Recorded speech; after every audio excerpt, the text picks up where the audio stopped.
Warning: the following podcast contains violent scenes that may be unsettling to some listeners. Listener discretion is advised. In 1987, four childhood friends were reunited after 10 years to investigate the murder of a mentor they all shared. During this time, they unlocked the deep secrets of the past and found themselves exposed to the darkness that surrounded them. Soon it became more than a fight for justice, and instead it became a fight against the ultimate evil. 6 months later, in the winter of 1988, bonded by their knowledge of the dark unknown, they have decided to no longer be the victim. Now they seek out the deep roots of satanic corruption that hides in the shadows of society, all the while trying to mentor a new companion seeking justice for the death of his cousin. Institutionalized is the second story arc in the Chronicles of Darkness first edition story, The Ultimate Evil, set in Bismarck, North Dakota in 1988. Join us in this tale of satanic horror with Wayne, played by Adam, Che, played by Andrew, Alex, played by Mitch, Michael, played by Slavic, and the newcomer Derek, played by Tillman. If you'd like to contact us, you can find us on Twitter at twin_cities_VTM and on Facebook and Discord at Twin Cities by Night. If you'd like to help support the podcast, you can find us on Patreon at Twin Cities by Night. We hope you enjoy.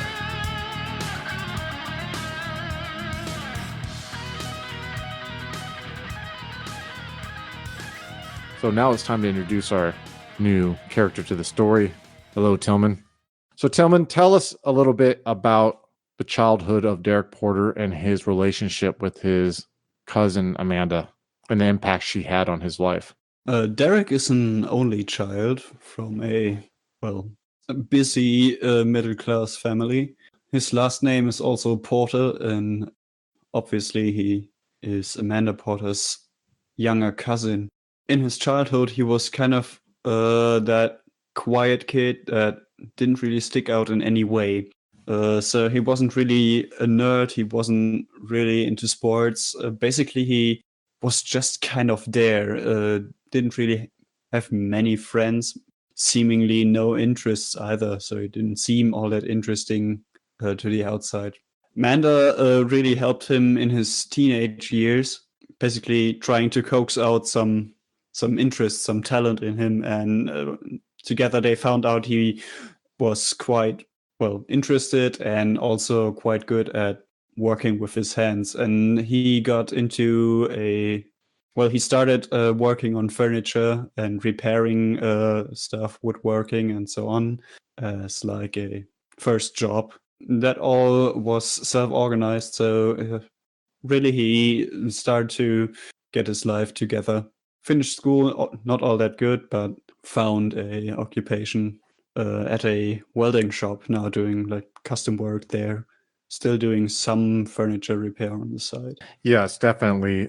Your father, his name is George, and your mother, her name is Molly.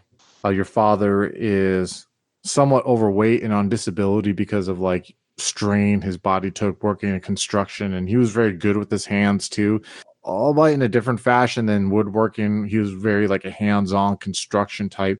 He actually had where he fell a couple stories off during a build of an office building in Bismarck and injured his back, and he's been on disability since then. You know, it really drives him nuts too, because he hates being inactive and he feels inadequate, like he's not providing for your family like he really feels he should, while your mother Molly is working in this like German restaurant, working double shifts often, is working like for tips and trying to get as much as she can to try to support both of them along with his disability. You both live in the same apartment complex. They live in an apartment that is below you. You live in an apartment that is above them. A couple of things I want to interject about your past a little bit to tie you into the story.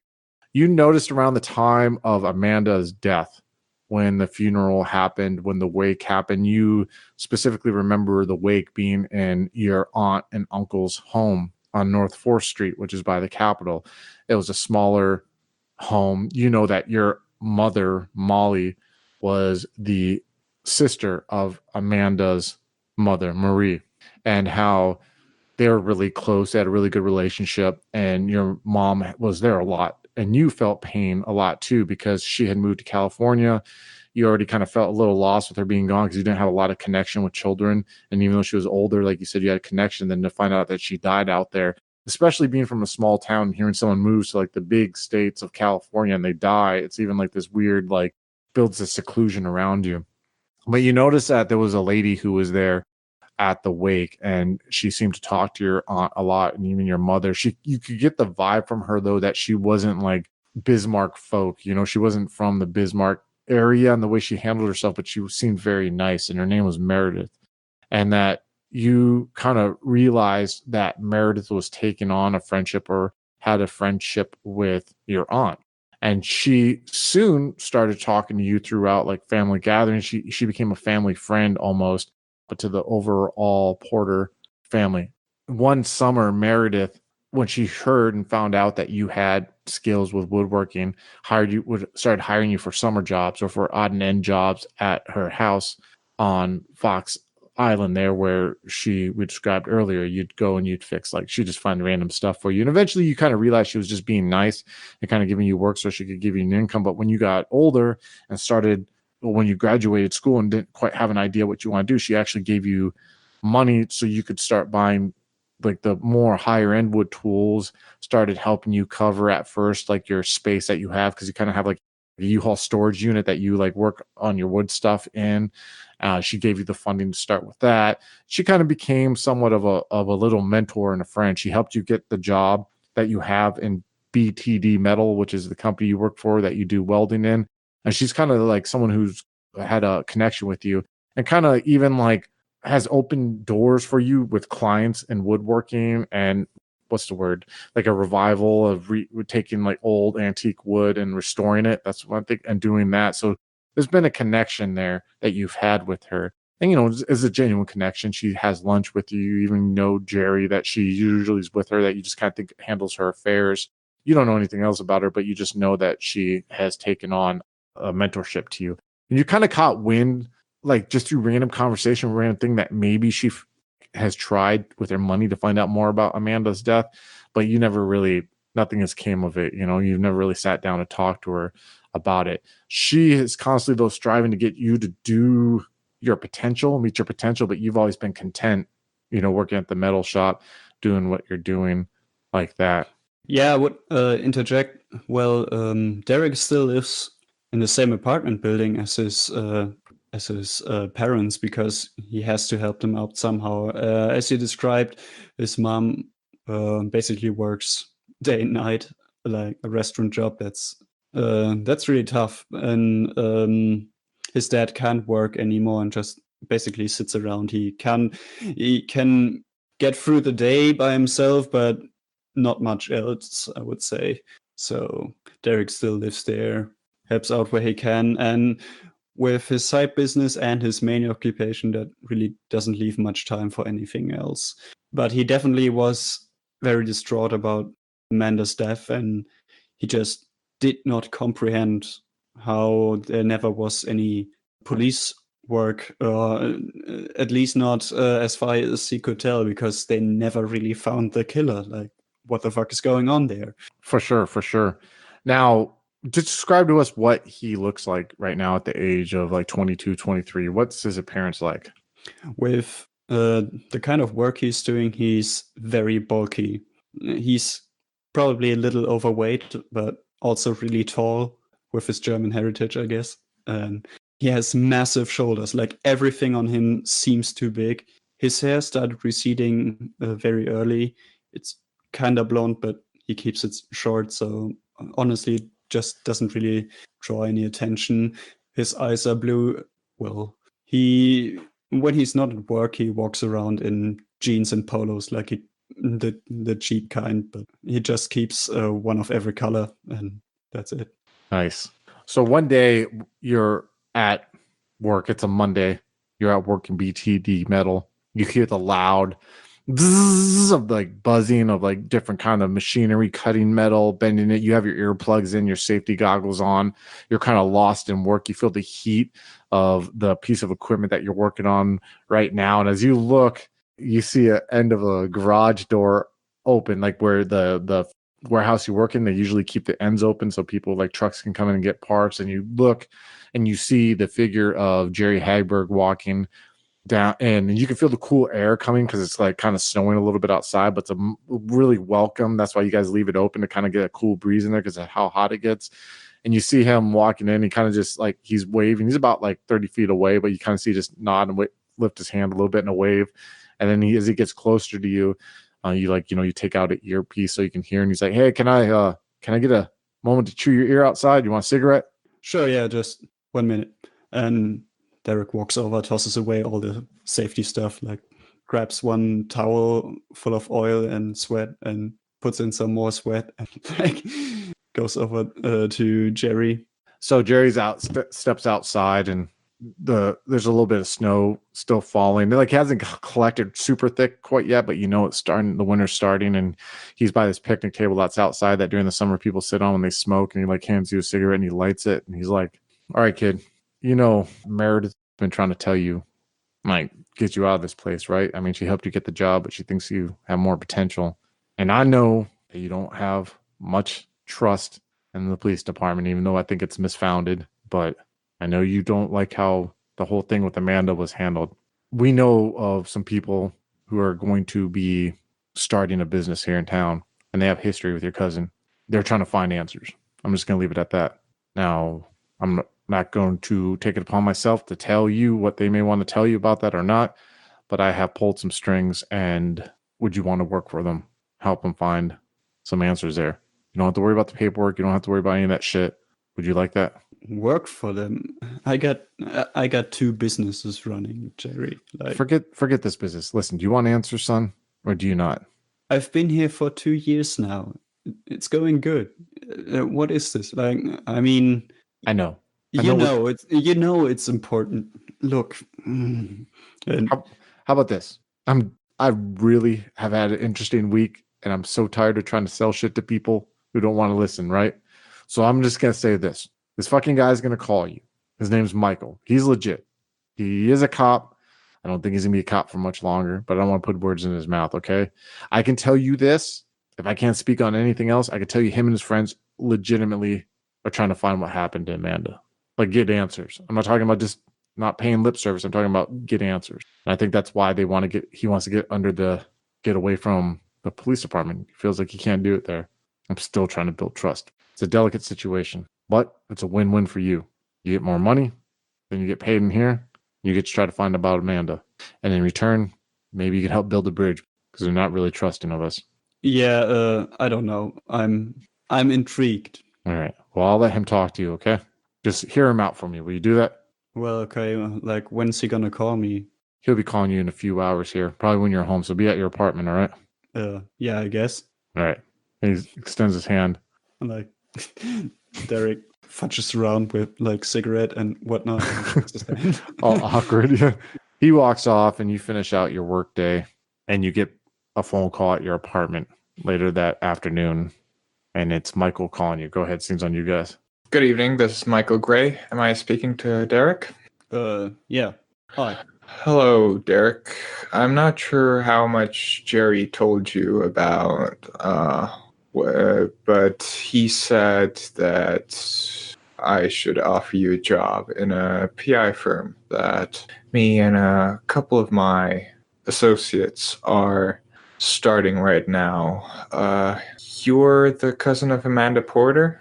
That's correct. Okay, so yeah, we've sort of been looking into her death on.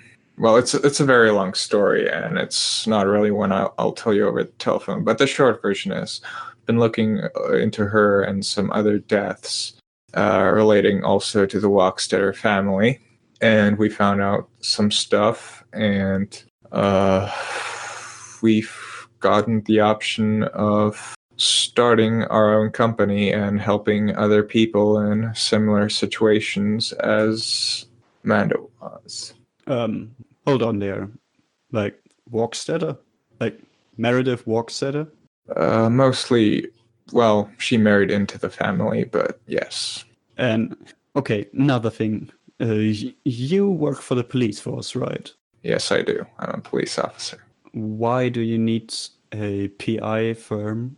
Because I want to be able to do things on my own terms. And honestly, there's a lot of red tape and a lot of orders going on in the force and a lot of influence that can't always be accounted for. And why do you want me? I mean, of course, I can talk to you about Amanda a little bit, but Honestly, I'm doing this as a favor for Jerry.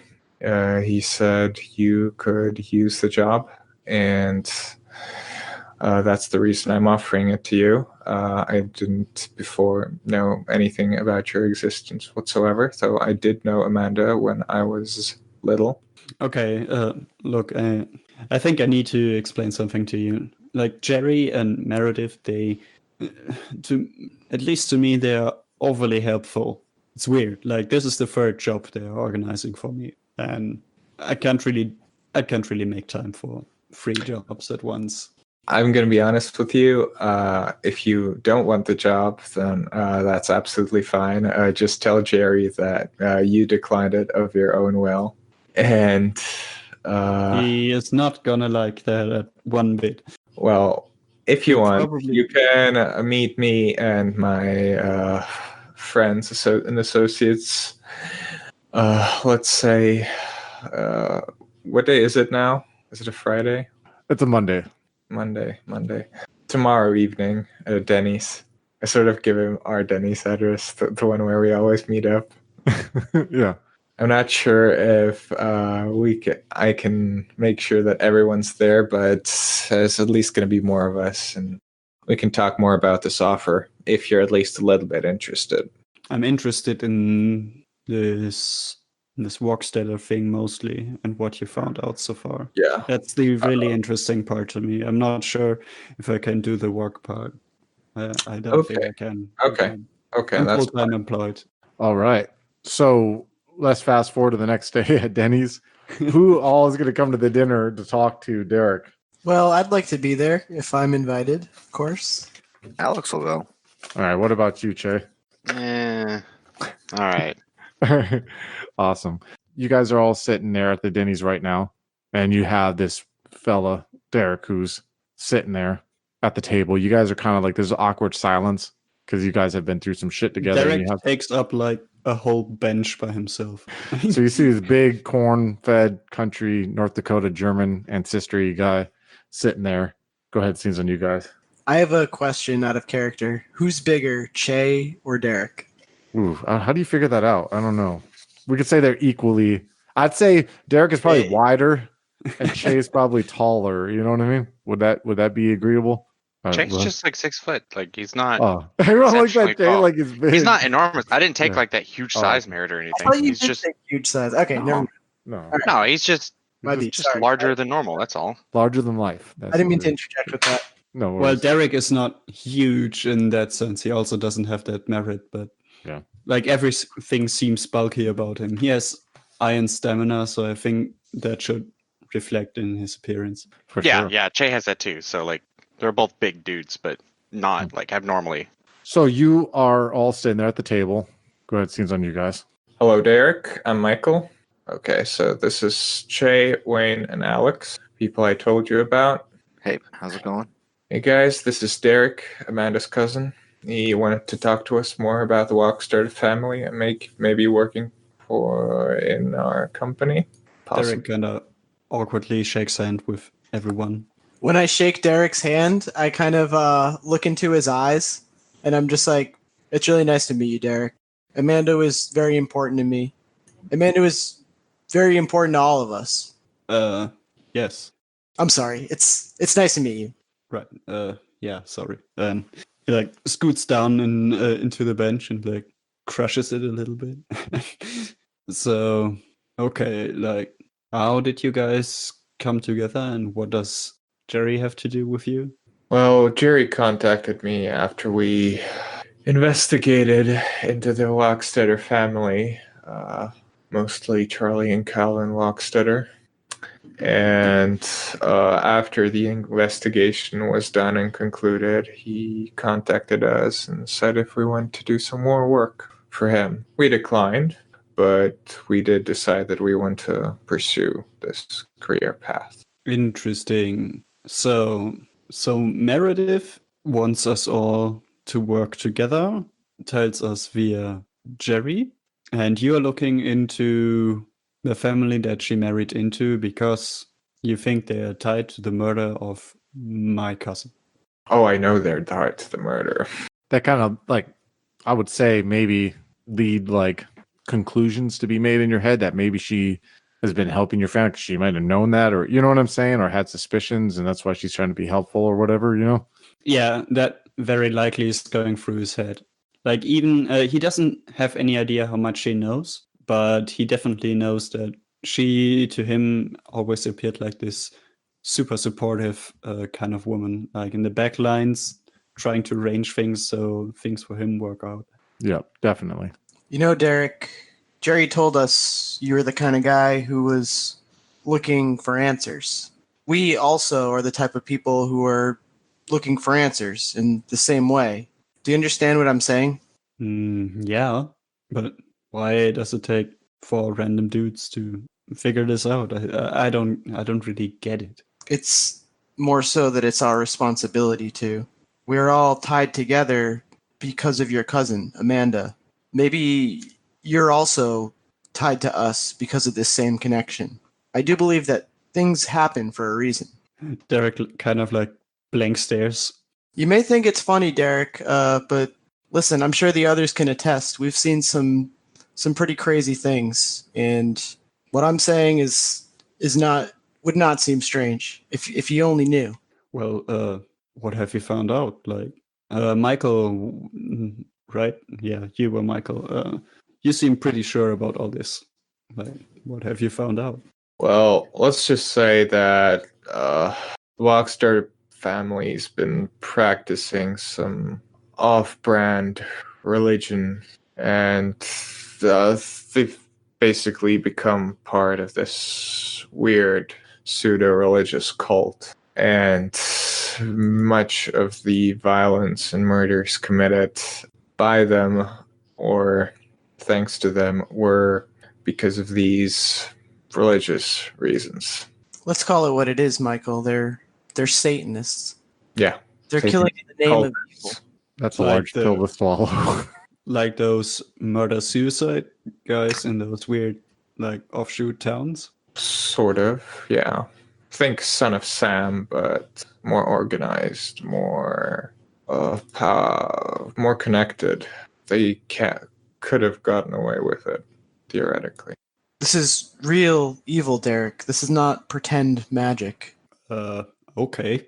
And wait, so, but what does my cousin have to do with that? She never, I think she was kinda like Christian, but she never seemed the sort to like deal with people like that. Your cousin was a good person, Derek. She's a victim. She was a symbol of light, and that's why they hurt her. And so they followed her to what, California? Or were they already there? They're everywhere. Could have already been there when she moved. Well, There's still a lot we don't know. you know that old lady, she's nice and all, but I think she's somewhat like removed from reality in a way. I appreciate what she has done for me, but like I don't understand it sometimes. She's making up for the past. Yeah, I guess. Well, I didn't know about this whole Walksteader thing. It's a lot to take in, and honestly, it took us a long time to find this out as well. We're hired to do this by this reporter. Reporter. Yeah, Is that Terry where you Murphy need? might Is have that where heard you of it. need the? I don't really read all that much. But the reporter thing, is that where you need a PI firm because you can't do the journalism thing when you're in the police force? Well, it's where we got the idea for it anyway. Just, we did some freelance work, and we just felt like we could do more if we had our own firm. We could do this on our own terms. Well, okay, so what's your plan? I don't know. Like, sell it to me.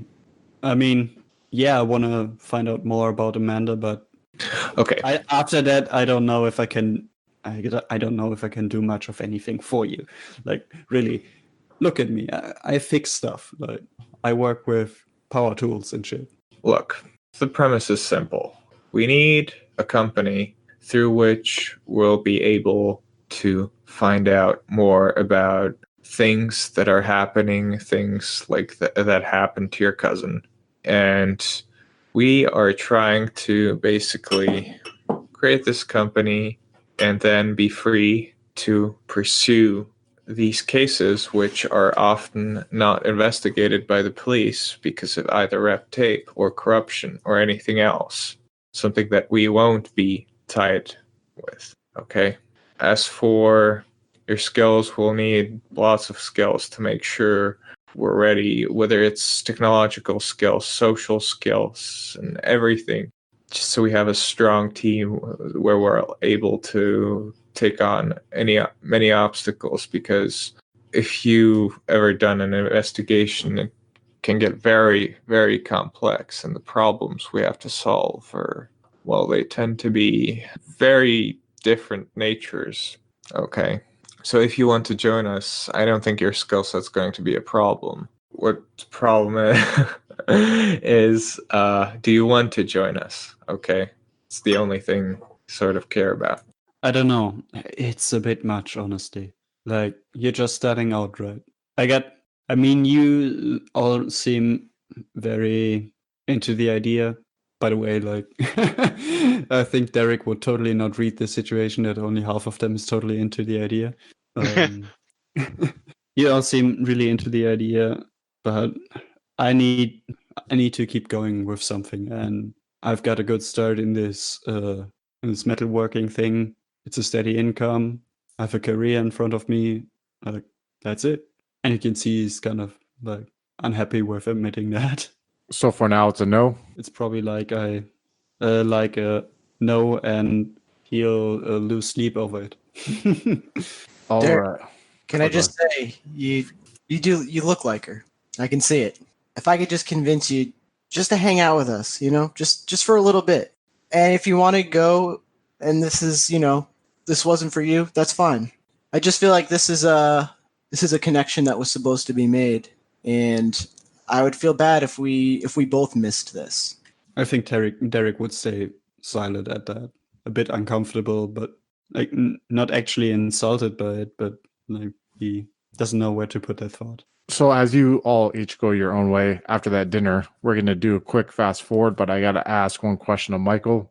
Michael, how are you going to conclude things with Terry Murphy, knowing that he has the money that's going to be for the PI? Are you going to tell him about everything that happened? Are you going to keep things vague? Or are you going to I'm going to keep things the way I told them to Derek, more in depth, but I'm going to keep out all like the magic shit and stuff like that. So you're going to keep it very grounded. That he's like in danger or whatever, but I'll keep it grounded just because we need that money.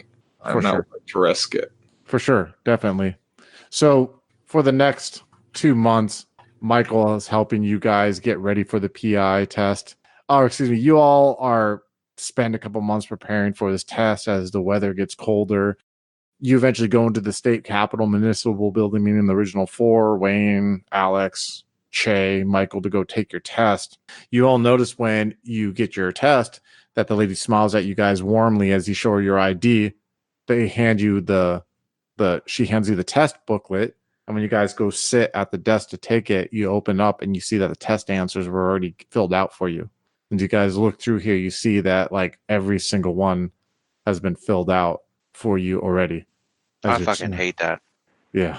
So that could have pissed Che off so much. So then as you guys turn them in about a couple weeks later, you get your licensing. You get your license in the mail. You actually pick out a location on Main Street where you guys decide to open up the Dakota Investigative Services, which is the name of your PI firm. You got the money from Terry Murphy for wrapping up everything that you did to go ahead and put a down payment on there. And that is where we will wrap off for now. Oh, hello again, folks. I'd like to tell you about the Facebook group we run called White Wolf and Onyx Path RPGs, Gameplay and Media. Have you ever wished you could have an easy way to find gameplay videos and podcasts, or just media in general that deals with your favorite White Wolf role-playing games? Or have you ever wished you could find a forum to share gameplay that you have recorded? One that won't be drowned out by random posts and discussions, so that your media could get the attention you deserve. The group is specifically run with the sole intent of it being a one-stop shop for people to view or share media involving the games we all love.